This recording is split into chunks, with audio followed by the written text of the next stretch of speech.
nag-o-overheat na ang cellphone nito. Eto na laka yung hinahanap mo kanina. Dahil kahapon na interview naman ito nila Val sa ambush interview. Ayan, sa ambush interview. Ayan. Nationwide ang tumatawag sa Luzon, Visayas at Mindanao. Lahat na yata ng mga radio stations sa buong Pilipinas. Tumatawag na sa kanya. Attorney Cornelio Samaniego Jr., sir. Ayan, attorney, very magandang umaga po sa inyo. Good morning, attorney. Magandang umaga po, Sir Deo. Deterred po ako, hindi po ako junior. Deterred. Deterred siya lakay. Ayan, deterred. Para ka pala ikaw si Tersu. Ayan. Tersu Cruz. Ano po yung tatay ko? Ganun ba, deterred? Ayan. Baka may anak ka, deport naman. Meron po deport. Sabi ko na nga ba. Nag-iisa. Parang Joe Tarok. Ayan, Jose Tarok hanggang the 5th yata, the 7th. The 13th pa yata. Anyway, Magandang umaga po, Sir Deo. Good morning, attorney. Dahil lang po, attorney, ayan abay kahapon po ay talagang sumugod ang mga tauhan ng Bureau of Customs sa bahay ng yung kliyente ang mga diskaya. Ayan 12 nga po ba yung sinerba ng search warrant at dinala sa Bureau of Customs, attorney sir? Ito ba wala bang rehistro sa LTO yan? At ano ang mga papeles nito? Ayan, maayos po ba o hindi? Unang-una po, hindi po dinala sa customs. Hindi ba? Okay. Kagaya po ng interview ko kahapon, yung iba ginamit, yung iba pina-maintain po. So, yung pong pagpunta kasi ng Bureau of Customs kahapon, nagulat po yung spouseless Vizcaya. So, hindi naman ho nila akalain na gano'n na may pupunta doon at then may dalang search warrant at then tinignan naman po nila 12 po yung kotse na napapaloob po sa search warrant po ng Bureau of Customs po. So wala pong dinala ang mga taga-customs. Akala po namin, intindi po namin, yung mga subject for a search warrant ay dinala po ng customs sa kanilang opisina sa Manila. Ay, hindi po. Nandun po sa... chinek lang. Kliyente ko po. Kagaya po ng sinabi ko, nagkataon lang po nang pumunta po ang Bureau of Customs. Nagkataon. Ginagamit po paminsan-minsan kasi, Sir Deo, kasi pag hindi mo ginamit ang mga sasakyan na nagamit mo na before, masisira po pag hindi po nagagamit. Abay, pagka di nagagamit, pwede namin tumulong para magamit yan, para di mag-stop. Pwede pong pakipahiram muna kami. Pwede bang kahit 2 oras lang yung Rolls Royce? Makapag-drive man lang daw sila kay. Na-account na po ng Bureau of Customs yung mga nilalaman po ng search warrant. Nandun po lahat. Nandun po lahat. At binarkahan na po, nilagyan na po ng mga dokumento dun sa mga kotse na galing sa Bureau of Customs na hindi pwedeng galawin o tanggalin yung mga nilagay nila dun. So, attorney, linawin po natin kasi kahapon kasi yung unang lumabas, of course, nung pagpunta po dyan ng BOC, according din po kay BOC Commissioner Ariel Nepomuceno, is 2 lang po na kasama sa listahan ng search warrant yung kanila pong nakita. Pero yung remaining po na iba ay nandun din po pala. Nandun, hindi po, ganito po yung Sister El. Ginagamit po kasi, kung minsan gabi ginagamit, umaga po sila pupunta. So, hindi naman ho nila aakalain na pupunta ang Bureau of Customs doon na may dalang search warrant. So, nung hindi na ho nagagamit, doon naman talaga ho ang garahe, Sister El. Okay. Ang tanong dito ngayon... Ibang garahe. Opo. Attorney Samaniego, sir, ito bang mga luxury cars na ito, maayos ba ang pagkakabili? Although na binili sa isang car dealer, ayan, kompleto po ba ang papeles? At ito ba ay nakapagbayad ng tamang buwis sa tariff sa customs, Attorney Samaniego, sir? Opo, Sir Deo, kasi hindi mo naman mariregister yan sa LTO kung may hindi po bayad ang taxes yan. So, ito po kasi ay binili sa mga authorized car dealers, Sir Deo. Mga locally purchased po ito, Sir Deo. Wala ho kaming in-import. Galing po lahat ito sa car dealers po, Sir Deo. tatlo po yung pinagkuhanan nila. So, tingin namin, ang mga kliyente ko po, na yung spouses Vizcaya ay buyers in good faith po sila. Paano yan, attorney, pagka halimbawa palso, yung kasi may aligasyon na yung importer ng sasakyan na pinagbilan ng madiskaya ng mga luxury cars ay na-involve sa smuggling katulad ng mga Bugatting kinumpis ka ng Bureau of Customs sa attorney. Paano yun?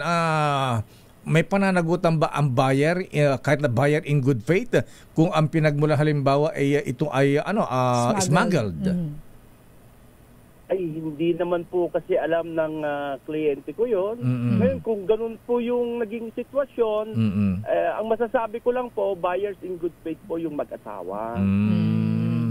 Wala bang hindi namin alam yung issue ng mga pinagkuhanan nila ng kotse po, pinagbilhan po nila.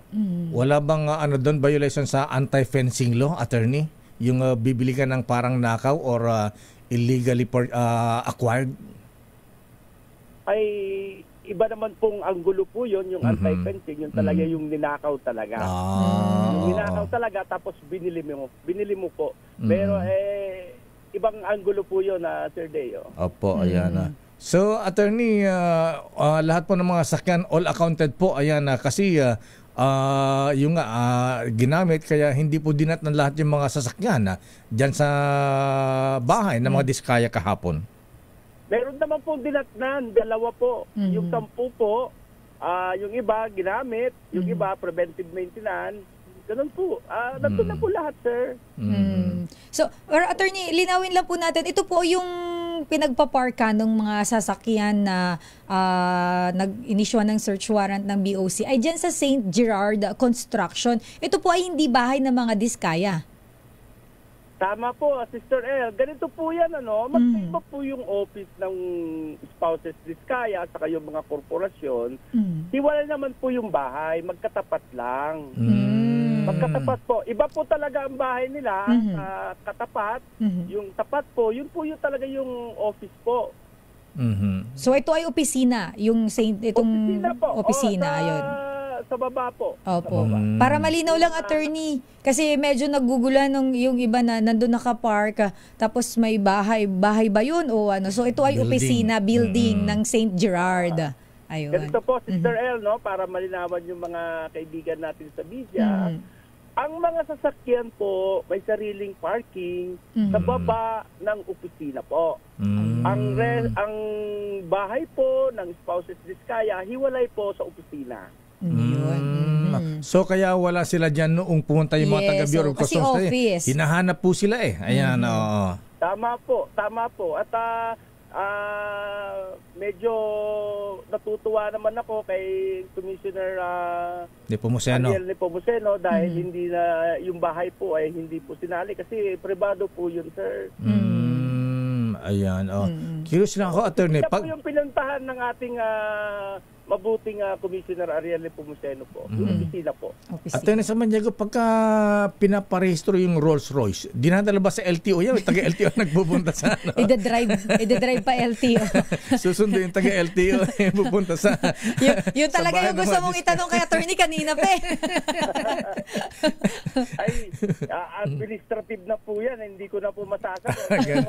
Minsan po, Sir Deo, ang kalakaran, di ba? Pag bibili tayo ng sasakyan, yung authorized dealer po, sila po yung nagpaparehistro po. Di po, ganun naman po yung nangyayari pag bago po. Di ba? Galing sa kasa po. Yung dealer na po ang nagpaparehistro doon, and then saka mo lang po makukuha yung sasakyan pag meron na pong nakarehistro na po at meron na pong available na ORCR. Ganun naman po yung kalakaran po natin sa pagbili ng brand new na sasakyan po. Ayan. Magkano, sir, yung Rolls Royce, payong dun sa Rolls Royce? Ikaw talaga. Sabi ni attorney, wait lang. Wala pong magsalita kasi hindi ko alam yung exact. Baka ma-misquote po ako, Sir Deo. Kasi baka mamaya nabutas yan. Siyempre, pagka nagpa-periodic maintenance ka sa Rolls Royce, kay Willie Titen paano pagka may punit? May punit. Paano nire-repair yun? Pero may last question ako kay Attorney Samaniego. Lakay muna. Sige. Attorney, kapag hiningan of course ng mga dokumento, kung ano mga papeles na pangangailangan ang BOC at iba pa pong mga kailangan para po sa ito pong investigation na ginagawa ngayon, ang mga diskaya po ba, ang inyo pong panig ay handa na mag-provide kung ano man ang hihingi ng BOC? Opo, Sister El, at sinabihan ko na po sila. Ganito po yun, Sir Dayo, Sister El. Opo. Yung mga sasakyan, nandun lang po. Legit po na binili yon sa authorized car dealers. Okay. Hindi ho namin itinatago yung mga sasakyan. Nandun lang ho. Nagkataon lang po na nung pumunta ang ating mabuting commissioner ng BOC, wala po kasi nga yung iba ginagamit po. Ngayon, tungkol po sa papeles, rehistrado po lahat yan, Ma'am Sister El and Sir Deo. Ngayon, willing po kaming makipag-cooperate. Kasi kung illegal po yan, bakit pa namin ipapark ulit doon? Kung illegal po. Yun po yung logic Yun po yung logic. Kung talagang itinatago namin, bakit nandun ulit? Ayan, daming haka-haka kahapon. Hindi dinatan yung ibang sasakyan yan. Siguro gamit ni Atty. Samaniego yung Rolls Royce.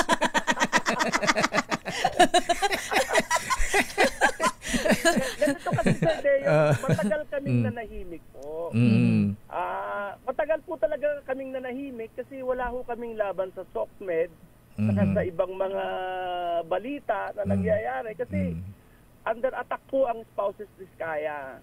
So nung una po, ang core group ng mga lawyer, ang sabi, wag munang magsalita. Antayin muna nating matapos yung Senate hearing. Baka sabihin nila, pinangungunahan natin ang Senado. Ayan. Speak of Senate hearing. Ito na po. Tinalaga po akong spokesperson ng spouses Diskaya. Ako naman po yung pinuputakti ngayon na kasi di nagpapa-interview mag-asawa. Kaya ikaw ini-interview namin. Siyempre, attorney, ikaw. Okay. Opo. Kaya pwede po bang gamitin ko yung programa nyo, paumanhin po sa mga kasama natin at kaibigan natin sa media kung minsan hindi ko po kayo nasasagot. Kasi mahirap pong sumagot ng walang dokumento. Ayun. Ayan. Okay. Attorney, speaking of hearing, ayan, pinapadalo po si Mr. Carly Diskaya. Ayan, sa Senate hearing. Sila po bang mag-asawa ay haharap sa Lunes? Kung may subpina po si Sir Carly Diskaya, wala naman po siyang magagawa. Kung hindi tumalima po sa subpina ng ating Senado. Wala po siyang magagawa, sir. Mapipilitan siyang humarap or actually noon, voluntaryo, gusto nga niyang humarap sa Senate or sa House of Representatives. Kaya lang, wala naman po siyang subpina okay. Ayan, last na lang, attorney. Ayan, so, kumusta po ang love life ng mag-asawang Diskaya, attorney? Galing po ako doon kahapon. Kaya nga nilang dalawa. Sweet ba sila? Kasi parang nakakuan po sila. Ano? Nakahinga. Ganun ba? Opo. Wala ba silang LQ? Ay, wala po. Sweet nga silang mag-asawa dalawa.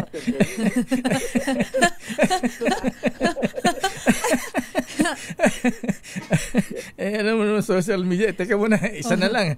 Itong si Attorney Rodil Miliado. Ayan, pinapatanong Attorney Samaniego, sir. Ayan, dahil bilyonaryo ang iyong mga kliyente, magkano daw ang acceptance fee mo?